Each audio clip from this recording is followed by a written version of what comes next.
Parasites from others need to get out. Lisa hurled those words at me. Ignoring my surprise, she continued. This house is under my dad's name, and as his real daughter, I have the right to live here. You're in the way, so could you please leave now? Hearing that, I was momentarily dumbfounded. But I quickly burst into laughter. Do you not know? I deliberately paused there. Lisa, curious about what I would say next, swallowed hard and stared at me intently. I gave instructions to the movers, who seemed troubled, to carry all the items to an empty room for the time being since there wasn't much to move. Amid the confusion, Lisa tried to sneak in, so I stopped her with my hand. This house is in my name. You and I are strangers. Please don't enter without permission. When I said that, Lisa's face turned bright red, and she shouted, I don't care, before storming off somewhere. After Harry passed away, I felt a simmering anger at being treated this way. I was determined to make her regret it. I had finally turned the tables. My name is Gina Smith, I'm 39 years old and work as a piano teacher. My husband Harry was 6 years older than me and an entrepreneur running his own company. We slowly nurtured our love after meeting through work. When we started considering marriage, Harry confessed something to me. Apparently, he had been married before. He had married his girlfriend at the time in his 20s, and they had a child named Lisa, but soon after, his ex-wife's infidelity came to light. She ended up incurring a significant amount of debt for her lover and even relinquished custody, resulting in Harry gaining custody of Lisa. Lisa, who had grown up in a single-parent family for a while, apparently didn't lack for anything as Harry's company was flourishing. However, as Harry's financial status got better, Lisa's demands became increasingly unreasonable. In middle school, she constantly wanted high-end cosmetics and to dye her hair, and she never listened no matter how many times she was told. Lisa, who grew up spoiled, was very hostile when introduced to me as her father's new partner during her high school years. I don't acknowledge you as a mother. I have a beautiful mom and a rich, kind dad, and that's enough for me. Although Harry never told Lisa about her mother's infidelity, she seemed to greatly admire her mother, who was said to be beautiful. I didn't necessarily think that was bad. In the end, Lisa never accepted me, so we decided to get married after she turned 18, graduated high school, and started working. I thought Lisa had grown into a respectable adult, but I never imagined things would turn out this way. Harry and I never wanted children of our own. For him, Lisa was his only child, and if we were to have a child together, Lisa would say, I can't deal with a half-sibling. And we didn't know what she might do, so that was part of it. Given my age in the late 30s and the stories I heard from people who had kids, I started to feel that I probably wasn't cut out for parenting. Especially when I imagined Lisa, who was openly hostile towards me, and a hypothetical rebellious child of our own. I was certain I couldn't handle it. So we both agreed that we didn't want children and desired to spend a peaceful life together as a couple. Which led to our relationship and eventually marriage. Then, 2 years ago, after Lisa turned 18 and started working, we got married and were living an ordinary life as a couple. However, our peaceful days came to an end within those 2 years. Harry was diagnosed with cancer. It was already in the terminal stage, and all we could do was palliative care. The shock left me in a daze, unable to comprehend the prognosis or future treatment plans, and before I knew it, Harry was hospitalized and had started treatment. Even when I returned home, the days without anyone there continued, and I was worn out, yet another person came to add insult to injury. Yes, that person was Lisa. Technically, Lisa was my stepchild since we were married, but since we had never lived together, I didn't feel that strongly about it. It wasn't strange for a daughter to know where her father lived, but somehow, Lisa knew Harry had been diagnosed with cancer and hospitalized. Dad's got cancer, right? Since you're all out of sorts and he can't bear to watch, so he even let me know. Harry must have told her out of concern, but neither Lisa nor I found it amusing. But Lisa seemed to have her own plans and said with a smirk. So, I've decided to move nearby. I have to take care of you since you're so down, and Dad needs someone to look after him, right? He'd rather rely on his real daughter than his new wife, wouldn't he? Leaving such provocation behind, she left. I immediately contacted Harry and relayed the conversation to him, to which he apologized, saying, I can't believe Lisa would say such a thing. I thought she had grown up, which is why I reached out to her, but instead, I've made you feel uncomfortable. I'm sorry. Harry is not at fault, and I want him to focus solely on his situation right now. Thinking it's not good to make a sick person worry, I said in as cheerful a voice as I could, "It's okay, I'll sort things out with her." But honestly, I'm not confident I can achieve that. Especially since I've always felt that parenting wasn't my strong suit. How am I supposed to deal with someone who's openly hostile towards me? Besides, Lisa is nearly 20 years younger than me. I mean, can I, a 39-year-old, really understand Lisa, who is in the prime of her youth at 20? Especially since we're not even related by blood? Such thoughts kept coming and going, leaving my mind in a mess. Thinking about it won't help, so for now, I decided to focus on my work and supporting Harry. With that forced mindset, I tried to sleep. But I ended up worrying about Harry and couldn't sleep at all, and in the days that followed, my students and their parents started expressing their concern. Before I knew it, half a year had passed. During this time, there were no major changes in my work, and Harry was fighting his illness, living each day with all his might. However, there was one concern that remained, and that was Lisa's presence, who had moved nearby 6 months ago. In these 6 months, I think I've lost more than 10 pounds. Even now, as I held a baby in my arms, I frowned, wondering why I had to do this. This baby's name is Emma. Believe it or not, she is Lisa's child. So, technically, I am Emma's step-grandmother, but Lisa takes advantage of this and always dumps Emma on me. 6 months ago, Lisa, true to her word, moved nearby. I had assumed she was alone, but to my surprise, she brought along Emma, her real daughter. It seems that after graduating from high school at 18, Lisa fell in love with a guy at the nightclub and spent most of her salary on him within half a year. Having heard from Harry that Lisa's mother was similar, it made me think, like mother, like daughter. But Lisa's love was unrequited, and she ended up getting pregnant and quitting her job. Already being willful and problematic, Lisa probably saw this as a convenient excuse to bail. She made a scene in front of the nightclub, received a settlement, and now she seems to be getting regular child support. She decided to have Emma for that reason, but a few months later, she apparently heard about Harry's illness. Unbelievably, Lisa thought this was lucky. After all, Dad has a lot of money, and if I suck up to him now, he might leave me a big inheritance. I still remember the shock I felt when I overheard Lisa talking like this to someone on the phone. From the bits of conversation and voice leaking through, I could tell the person on the other end was a man. But it didn't matter who it was. It was clear that Lisa only saw her father as a cash cow. And as his spouse, I have the right to half of the inheritance, which must be an inconvenience for her. I've even seen her consulting with that unknown caller on how a stepmother can renounce her inheritance rights. I couldn't bring myself to tell Harry, who is trying so hard to live, about this conversation. It would be too cruel. So I kept quiet, trying to deal with it by myself. But taking my silence as acquiescence, Lisa began to order me around more and more after she moved in. At first, it was just, "I'm going to the bank for a bit, can you watch Emma," and things like that. But then it escalated to, "I'm going to visit Dad at the hospital," or "Emma's father is pestering me to hear about her. He's suddenly missing his daughter now." And she started treating me like a babysitter frequently. Of course, there was no payment involved.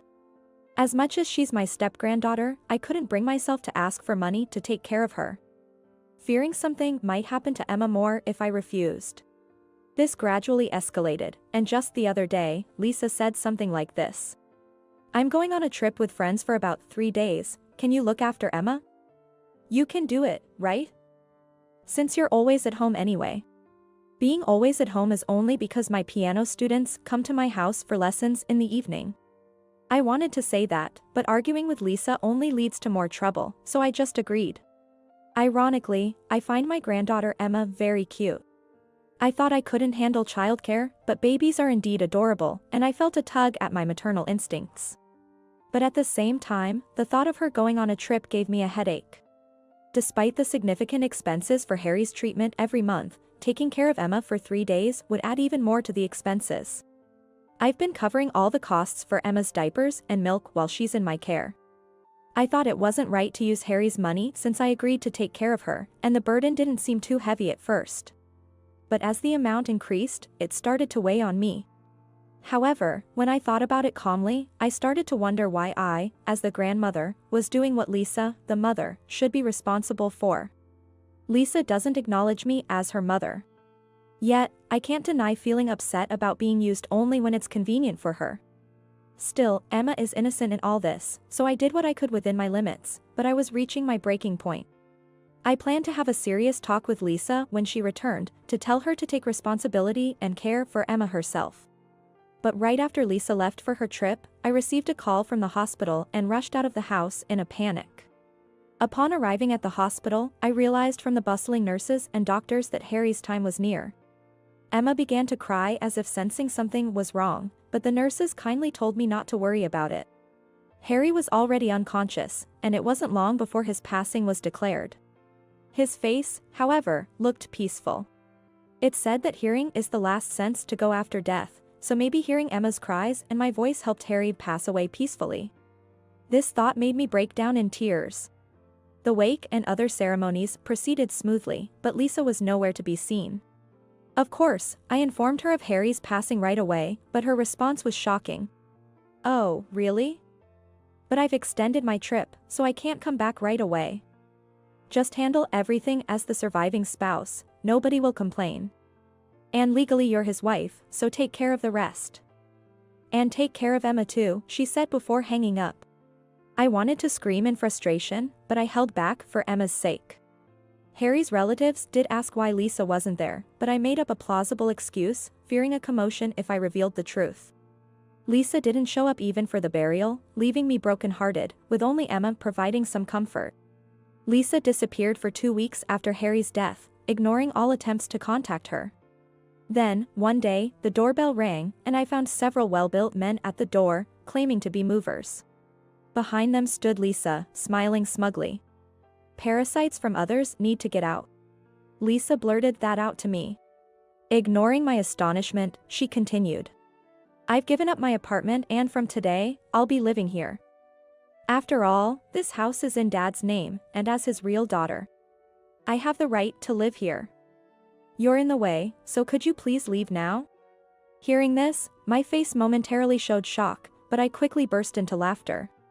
"Don't you know?" I deliberately left my sentence hanging there. Lisa, eager to hear the rest, swallowed hard and stared intently at me. Accustomed to me, the stepmother, always quietly following her orders, my sudden laughter must have felt more like fear than surprise to her. I gave instructions to the puzzled movers to carry all the items to an empty room for now, since there wasn't much. As Lisa tried to sneak in amidst the confusion, I stopped her with my hand. "Do you think it's okay to enter someone else's house without permission? This house is in my name. I haven't adopted you, so technically, we're strangers. And you, more than anyone, don't acknowledge me as your mother. So don't pretend to be my daughter now after using me as a convenient babysitter and looking down on me all this time," I said. Lisa looked frightened by my words. I continued, unfazed, "Now that your trip is over, I guess it's okay to return Emma to you. After all, you're her mother. So take proper care of her." Lisa, angry, shouted, "I don't care," and stormed off, leaving Emma behind. The movers watched in confusion. Trying to move into my house right after Harry's death, without any communication and insulting me in such a brazen manner, was outrageous. Anger bubbled up inside me. I was determined to make her regret it. I had finally stood up for myself. In the end, Lisa just dumped her stuff in my room and disappeared without a trace. Where she was living or how she was managing was a mystery since she had vacated her apartment. But I was too busy taking care of Emma to think about it. Fortunately, Emma was used to seeing my face since she was a baby and had grown very attached to me since we saw each other almost every day. I had a stock of milk and diapers, and several friends with childcare experience gave me advice after I explained the situation. I had no choice but to accept the situation and do my best. Given the situation, I've decided to take responsibility for Emma's well-being until everything is settled. That was my resolution. During the lesson at home, Emma fell asleep without crying, probably because the sound of the piano was soothing. But some parents found out about the situation and said that they would watch over her while I was teaching. Information about Lisa somehow leaked, and Harry's relatives would occasionally visit to check on her. When I had to be away for lessons or work, someone would always step in to watch over her. Although Harry is no longer with us, the support of his connections and the kind-hearted people around me has allowed us to live peacefully. 2 months after Lisa disappeared, she suddenly reappeared in front of me. For some reason, a police officer named David and a child welfare officer named Tom were there, claiming I had kidnapped a child. A baseless accusation. Lisa was demanding to David arrest her already. She took my child. Just because she doesn't have one of her own, how dare, and to Tom. Isn't this your job? Hurry up and take the child back from this woman. I was dumbfounded, but David calmly listened to my side of the story. He seemed a bit incredulous too. It must have dawned on him that Lisa was acting out of spite. Although Tom tried to calm Lisa down, his words fell on deaf ears as her anger reached a boiling point. Realizing we were getting nowhere, I boldly stated, "You were the one who pushed Emma onto me. Everyone in the neighborhood knows it, including Harry's relatives. You can't deny it. Especially after you fled that day. And calling the police on me? That might just be obstruction of justice, don't you think?" David nodded in agreement. Technically, it might be more accurate to call it filing a false report. After all, Lisa had even filed a complaint to penalize me. But I doubted Lisa would understand the complexities, so I simply told her she was lying and obstructing police duties. Perhaps because she had heard the term obstruction of justice before, Lisa started to falter, showing the impact of those words was significant. I then continued to explain further. I continued, "A mother who dumps her infant on someone else to go on a trip or pull stunts like this is the real problem, don't you think, Tom?" Turning to Tom, it seemed Lisa finally grasped the situation. Fine, I'll let it go this time." I internally scoffed at her audacity, and David suggested to Lisa that they talk at the station. That was to be expected. After filing a complaint only to reveal it was all a sham, they couldn't just walk away. Lisa, pale-faced, turned to us as Tom added more pressure, sending her into a panic. "I'm not to blame. It's all her fault." She continued to spout nonsense, but David and his colleagues greeted me and left the scene. A younger officer came by later for a brief inquiry, but thanks to the testimony of many, my innocence was quickly established. I'm grateful for everyone's support, especially since the police's sudden involvement must have been a shock, but they didn't hesitate to defend me. Lisa was ultimately not prosecuted but received a stern warning. After receiving the police's caution, Lisa became dejected and vanished for about 3 months. It's about time we decided on Harry's estate inheritance, but since Lisa is his biological child, she will be an heir. So, I need to get in touch with her. However, her whereabouts are unknown, and my attempts to contact her have been ignored, so I hired a private investigator to locate her. And then had experts repeatedly try to contact her. I even had a lawyer send a certified mail and took various measures, but Lisa continued to ignore everything. In the meantime, we marked the first anniversary of Harry's death. Almost concurrently, I received an email from Lisa. The message was simply, "Stop bothering me, I want nothing to do with this." That's when I went to family court to file for estate division mediation. But since Lisa wouldn't respond, the mediation didn't proceed, and ultimately, the family court had to conduct an estate division trial. And somehow the inheritance matter was concluded.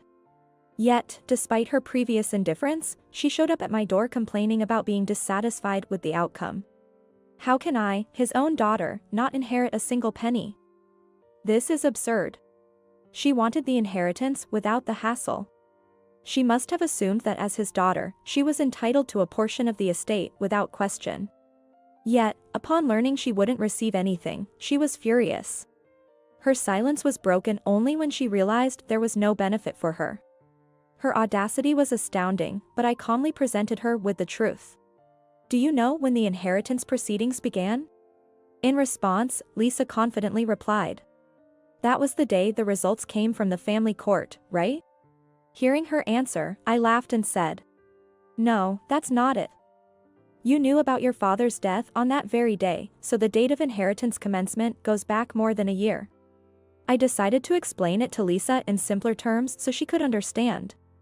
Lisa claims it's unfair she's not receiving her rightful share. but the family court calmly judged based on Harry's will and the circumstances at that time. Firstly, Harry's will stated that he didn't want to give Lisa even a single penny and wished for me to inherit everything. Of course, this alone would infringe upon Lisa's rightful share. So normally Lisa would be entitled to at least half of the inheritance she could receive. However, despite my numerous certified mailings, consultations with experts, and court interventions, Lisa remained silent. Moreover, the decisive factor came when Harry wrote in his will, especially if Lisa abandons the inheritance discussions. I do not want her to have any share at all, leading to me inheriting the entire estate. The fact that I was taking care of Emma, a relative by marriage, also played a significant role. Upon hearing this, Lisa retorted, I took care of a lot when Dad was hospitalized. You just took Emma from me and stayed at home. I contributed to Dad, so this is unfair. But even against that, I stood firm. Still lying at this stage? After I entrusted her to you, you went out, didn't you? I couldn't believe you'd calmly take care of Harry. So when I called after leaving Emma with you, you weren't there as expected. That's why I ended up taking Emma for clothes changes and such. There's evidence since visitors need to sign in when entering the ward, right?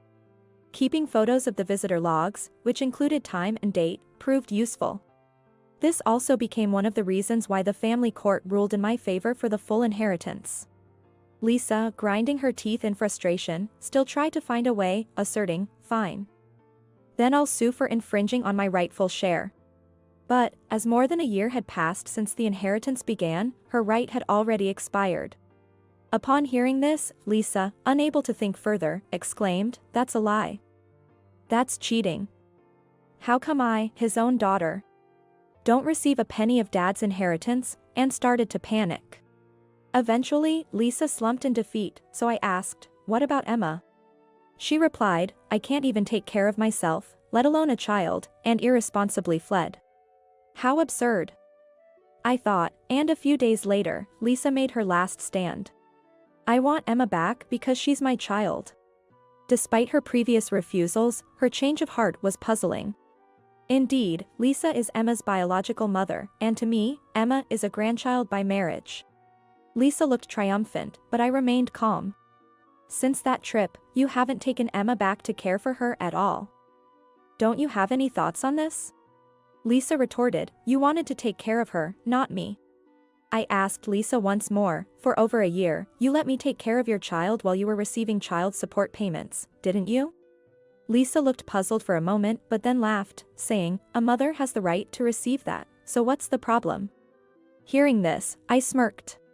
Lisa, surprised by my sudden change in attitude, asked, what's that supposed to mean? I informed Lisa. That means you were receiving child support payments without properly taking care of your child. If this gets out, you'll be subject to penalties and might have to repay. Given that you've caused trouble for the police with your fabrications before, I don't think this will just slide. Lisa's face turned serious. Little did she know, I had recorded our entire conversation. It's set to automatically save to the cloud, so even if Lisa destroys anything, it won't matter. This could lead to charges of property damage, and either way, Lisa will end up in the care of the police. Finally understanding everything, Lisa looked as if she was about to cry and said, you didn't say that, did you? Perhaps she meant whether I had reported this to the authorities. Of course, I reported it, I replied. Lisa's face turned even paler, and she began trembling with her hands over her mouth. No way. It's not a lie. They said they'd investigate, and I offered to provide any evidence I might have. This conversation will also be submitted as evidence. Hearing this, Lisa collapsed on the spot. Apparently out of energy to retaliate, she could only mutter complaints that I couldn't hear. Intending to deliver the final blow, I said, since I hired a professional to find your whereabouts and sent a certified mail, I know about the boyfriend you're relying on for financial support. You moved in with him after leaving your apartment, pretending everything was fine, right? Lisa looked up at me. Not only was it about not raising children, but in cases where someone is helping with living expenses. Receiving child support payments can lead to arrest for fraudulent receipt. Lisa didn't like raising her child alone and moved nearby at the right time after getting a call from the father, pushing Emma onto me. Then, Lisa, who had been fooling around, got a boyfriend, left her apartment, and tried to live with him in my house, which she attempted to take over.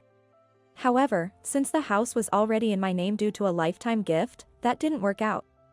And she probably ended up moving in with her boyfriend by telling him some story. Although it was mostly speculation, seeing Lisa's face again made it seem like all of it was true, as she had a somber look on her face. And then, as if this was her last stand, she said something like this. "It's fine, I've realized I need Emma to receive the child support payments, so give her back now.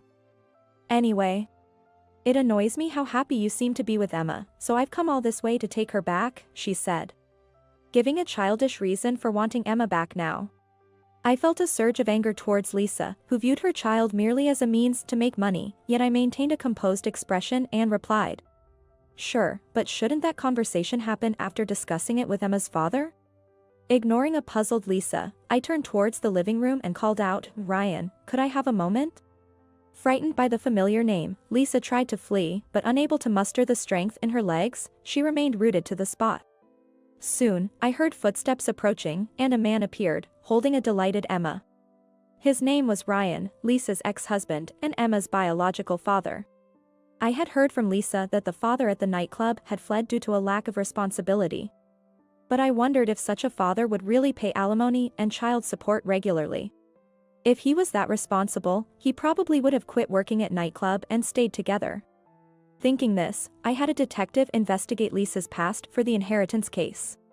That led me to Ryan, who turned out to be a regular employee with no past of working at nightclub. Taking a bold step, I mentioned Emma's name and reached out, and he easily agreed to meet.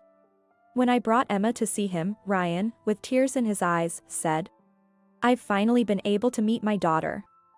I was so happy when you contacted me. The truth is, our divorce was due to Lisa's affair. But she used her position as the mother to take Emma's custody away from me, leaving me to only pay a small amount of child support." As he said this, Ryan's gaze, while holding Emma's small hand, was filled with the love of a true father. This reaffirmed my belief that only parents who truly love and care for Emma should be raising her. Which is why I've consulted child welfare services and the administration about this situation numerous times. Technically, Lisa currently has custody, but it's clear from her actions over the past year that she hasn't been properly raising Emma. Is it really the behavior of a mother to only dump her child on someone she harbors hostility towards when it's convenient, without even formalizing an adoption? As I kept making appeals, the staff at the administration gradually began to sympathize with Ryan and Emma. I wasn't just working on the inheritance over this past year. I've been thinking about getting Emma back to where she belongs as soon as possible. In the process of handling the inheritance, I paid extra for a lawyer's advice to help Ryan regain custody, all done discreetly. Everything is already in place. Ryan, now 26 and being considered for a promotion to section chief, has no financial issues. There are many who would vouch for Ryan's character and his contributions, and despite Lisa's mistreatment, he has a track record of properly paying both child support and Lisa's living expenses. With this, it's clear who has the upper hand in any custody battle. Lisa, who neglected Emma and pushed her onto the stepmother, who found her an inconvenience for her romantic life. Ryan, despite enduring Lisa's treatment, has shown genuine concern and frequently checked on Emma's well-being after learning about the situation. I was aware that Lisa already had issues with fraudulently receiving child support payments, and there were problems with her boyfriend as well. Your current boyfriend is the one working at nightclub, right? The one you were talking on the phone with before. But there's still another man supporting you financially, isn't there? You're drowning in debt from spending too much on them. The financial supporter has also noticed your double life and has left. And your boyfriend from nightclub is about to dump you because he realizes he can't get any more money out of you. Ryan will make a much better and loving father than you, I said, delivering the final blow. My words were the last straw, and Lisa cried out loudly, apologizing deeply. Of course, no one forgave her. Finally, Lisa received her comeuppance for treating her own child as a tool for money and using me, the stepmother, and even her ex-husband, Ryan, for her convenience. After some time, with the help of friends, lawyers, and others, the custody battle concluded with Ryan gaining custody of Emma. My acquaintances, the parents of my students, and Harry's relatives asked me if it was really okay. They were probably questioning if it was alright to simply hand over Emma to Ryan just because he is her biological father. Especially after all the hardships I had endured for over a year. Indeed, I struggled with the decision, but I didn't want to keep Emma away from a father who loves her. But first, let me tell you what happened to Lisa. Firstly, it seems Lisa was arrested for the child support issue. Not actually raising the child, the existence of a boyfriend from nightclub, and another man supporting her financially were significant factors. And she was caught for fraud. Eventually, she received a suspended sentence, but then the custody battle erupted, and Lisa was in despair. Unable to escape, and with various evidence and testimonies against her. The judgment was passed to transfer custody to Ryan as the most suitable decision. Afterwards, Lisa lost everything. Including Emma, her boyfriend, the man who supported her financially, and even her own savings and reputation. At that time, it seems she was working as a temp, which didn't pay well. And her poor work attitude led to her being laid off at the worst possible time.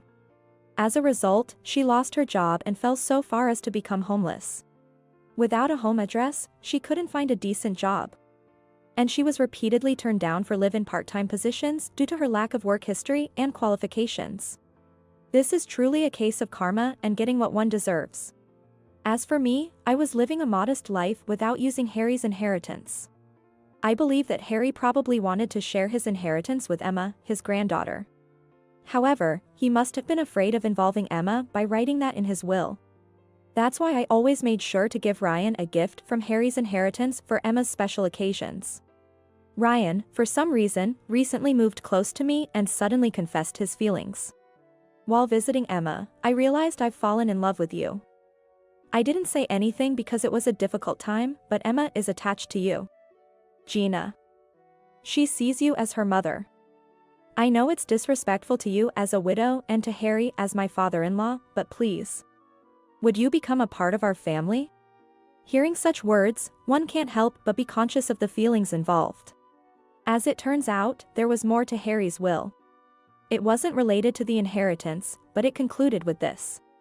After I'm gone, if you find someone who loves you, Gina, please be happy with him. Your happiness is my happiness. Harry, usually a man of few words, must have tried his best to convey his feelings through writing. I'm considering what's best for Harry, Ryan, and Emma. Little did I know at the time that I would be attending Emma's elementary school entrance ceremony a few years later.